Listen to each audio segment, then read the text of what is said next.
I made a coffee table.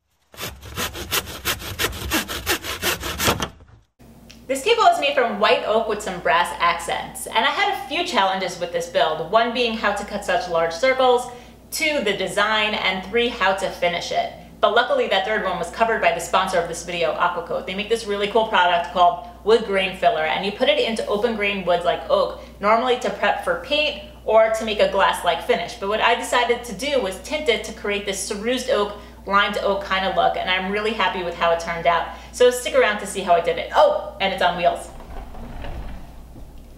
I made this table out of 1x6 white oak boards. I normally like to mill my own lumber, but something was wrong with my planer, so I had to get going on this project. To make the 35-inch circles, I took this scrap and made 2 holes 17.5 inches apart, making this like trammel or compass sort of thing. I placed an awl in the center of the middle board and rotated the pencil in the other hole around to create the 35-inch circle. I drew this out so I knew that my boards were lined up, and also for the dowels to make sure they were inside the circle. After I marked off all the dowel locations, I set up the jig. I just used some tape as a stop, drew a carpenter's triangle on all my boards, and then drilled away. This jig is really easy to use, but sometimes it's easier if you get up on your bench so you have some good leverage.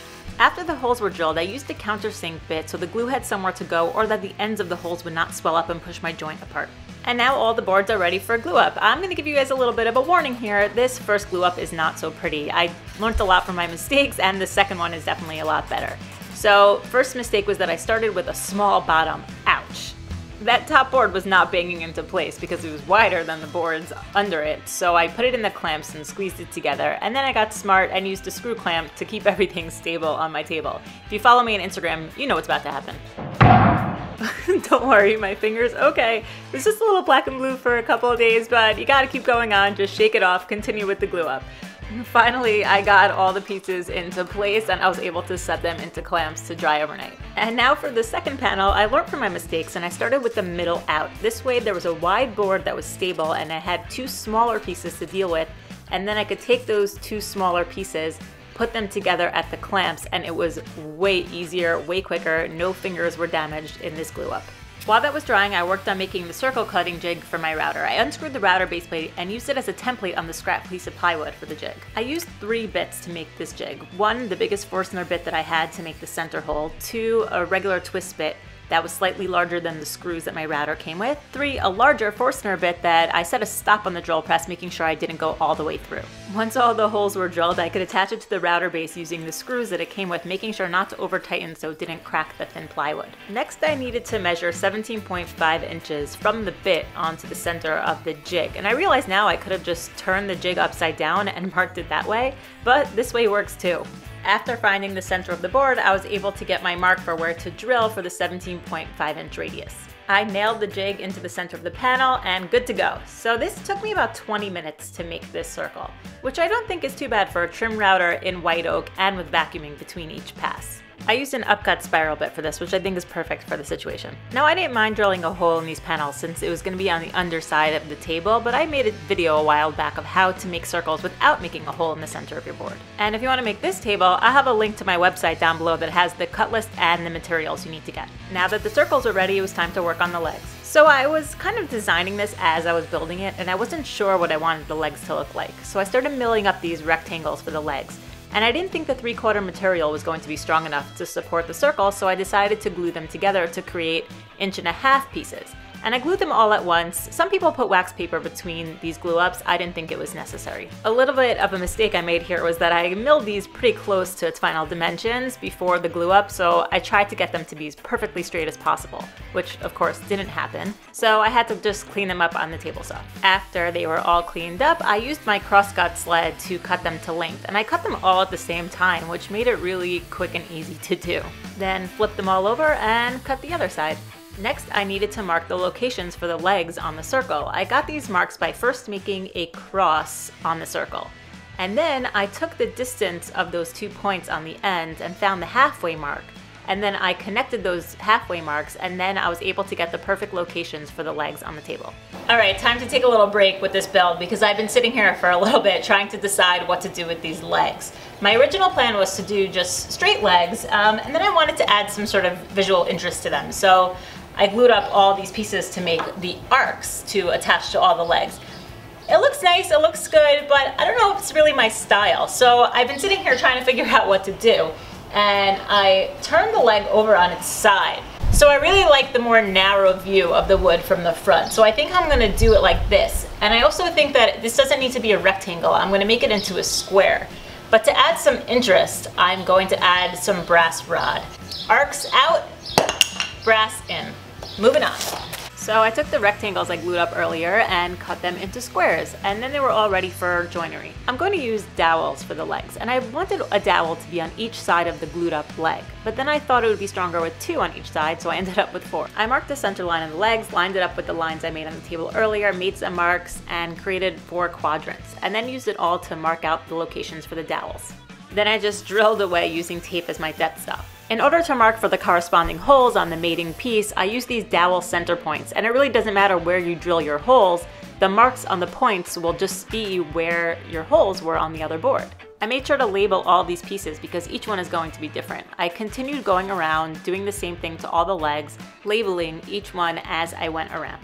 Now that all the legs are marked, it was time to drill the holes. It's really important here to use a good brad point bit. The tip of the bit will fall right into the hole made by the dowel center, and your holes will be perfectly aligned for a great join. After drilling all the holes, it was time for a dry fit, and it all fit in really well, so it was time to move on to the brass. I made sure everything was nice and square, and then I marked off a location where the bottom of the leg meets the bottom of the table. And then I used this little jig to mark off the holes for the brass. In retrospect, I should have used a jig to make all the holes for the leg and the brass. Then I used a brad point bit with a stop again to drill the holes for the brass, and at the last minute remembered I had this thing that helps you keep your drill straight when freehand drilling. As for cutting the brass rods, in the past I've used a circular saw, bandsaw, rotary tool, hacksaw. They all work fine, but I decided to use this reciprocating saw with a metal cutting blade, and it worked out really great. To prepare the brass for the glue up, I needed to round over all of the edges so that it would go into the hole a little bit easier. And then I also needed to sand the sides so the epoxy had something to stick to a little bit better. My benchtop sander broke on me last week, so I'd love some suggestions for a new one. I sanded everything down to 220 before assembly, and I also used this brass bristle brush because I'm going to be doing this really cool Cerused oak look. And now for the deep breaths before the glue up. It actually wasn't so necessary. This glue up was pretty uneventful. I used glue for the dowels and the wood, and then I used epoxy for all the brass rods. I just dipped it into the epoxy, and I made sure to clean up most of the excess. I think maybe I should have finished all the pieces before I glued them up, but I was always scared of the squeeze out and dealing with that on the finish. I set everything up into clamps, and once that dried, I attached the bottom of the table using screws since it's not going to be seen. While I had the table upside down, I decided to attach the wheels at this point. These wheels don't have any locks on them, but on the carpet, they stay pretty much in place, so there's no issue there. After the wheels were attached, I flipped it over, and this is when I got to test it for its stability for the first time, and I did a happy dance. And now for the finish. The first step I had to do was use a stain. I chose this white pickle stain because when you put white stain on oak, it turns into this really cool gray color. I thought that my sample pieces were a little bit too white, so I decided to water down the stain a little bit, and I shouldn't have done that. I should have just left it as is. And because this stain is water-based, it raises the grain a little bit, so I needed to knock it down with 220 before going on to the next step. To get a great finish, it's really important to clean between each sanding session. I used a vacuum, and then I also used a Swiffer pad to clean up anything that was left over. The next step in this finish is to use some Wax Shellac. I only did 1 coat, but I probably should have done 2. You know what they say about hindsight.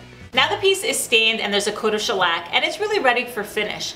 But if I were going to put a finish on top of this right now, it would not be completely smooth because of the open pores in the oak grain. So all the finish would go into all the grain and it won't be completely smooth, which is okay if you're going for that kind of look, just not what I want right now. So I'm going to use this Aquacoat wood grain filler, and it is clear, so it goes into the pores and you can put your finish right on top of it, and it's amazing for getting a glass-like finish on tabletops, guitars, things like that. It's also really great if you want to paint something that has a lot of grain to it. Use this stuff first, and then you can paint over top of it and the grain disappears. But I'm going to try something new. I want to add some color to the grain. So I'm going to use this white tint and add it to the wood grain filler, and that white is going to go into the grain in the wood, and it's going to make a cerused oak, limed oak kind of effect to the table. So I haven't ever done this before with this product, but I read all the directions and it seems easy enough to do, so let's get at it. This stuff is really cool. It has kind of the consistency of Crisco or frosting.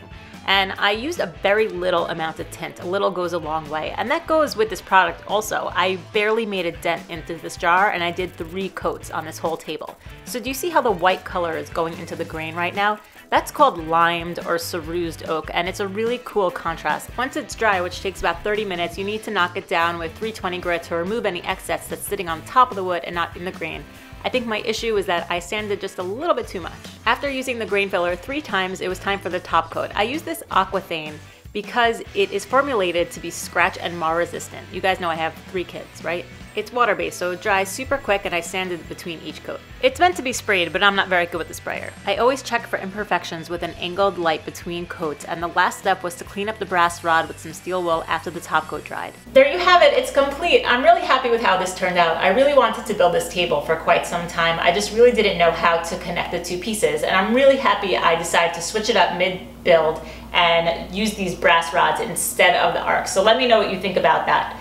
And I'm also really happy that I decided to experiment with the wood grain filler, and I decided to tint it white to create this cerused oak, limed oak kind of look. I love the contrast in the grain, so let me know what you think about that also. If you would do something like this, what kind of color contrast would you use? Or would you just use the clear and create just a glass-like finish? I'm curious what you guys would do with this product. I guess the only mistake that I had made with it is that I sanded away too much of the stain while I was sanding away at the grain filler, so it's a little more brown and less gray than I was hoping it for it to be, but I still think that it's really cool. Another lesson learned was that I should have made a template when I was attaching the top, the bottom, and the brass. One template that had all the holes for the wood and all the holes for the brass. That would have been easier. I hope that could be helpful for you guys if you build something like this. In the end, I'm super happy with how it turned out, and my kids have already put a blanket on top of it and made a fort out of it, so it's probably going to be a fort and not a coffee table. So thank you for watching, and I'll see you on the next one. I love how clean and modern this looks. It's so bright and airy, and I'm loving the highlight in the grain. I also really love the brass accents. I'd love to hear your opinion on this piece. Thanks again for watching. I turn airplane. 1 second. Oh, no, it's a helicopter.